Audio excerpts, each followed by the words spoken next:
conversation has less to do with interest rates, whether they rise or they fall, and what percentage, and more to do with the Fed Chair's perspective on leadership and the values in their decision-making. The group was gathered by International House, a residence and program house in New York City, founded to turn today's scholars into the next global leaders. It's a great organization. I sit on its board, and I was honored to moderate such an important discussion. I was accepted to International House, very lucky to be so, and arrived here on the 7th of September, 1985. For those of you in the upper decks, this is a letter with an envelope.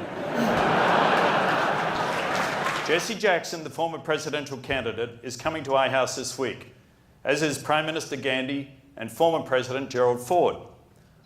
Where else in the world would you be so lucky as to have those people speak within 1 month? What is the Fed's responsibility with regards to minimizing international economic blunders or turmoils in other countries? Our house reflects New York. Fantastic facilities, dirty and very security conscious.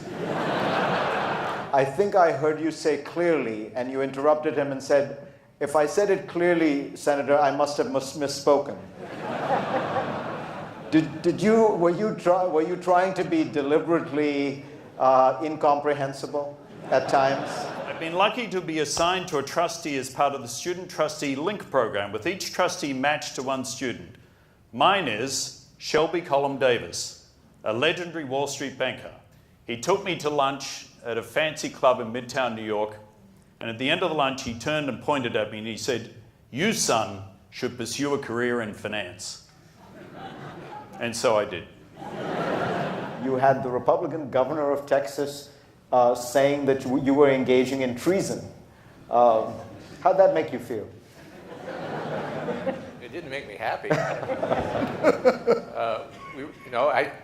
You described the job as powerful. I think more of the responsibility side, and we had very huge responsibilities, all of us, in different contexts and different events, to try to use the power of the Federal Reserve along with our colleagues and the staff. It's a wonderful institution. It's not a single person organization. There are a lot of people working together, but we had tremendous responsibilities to try to address these terrible risks. Thank you, International House, on behalf of myself and so many others who have benefited from your welcome, your warmth, and your worldliness.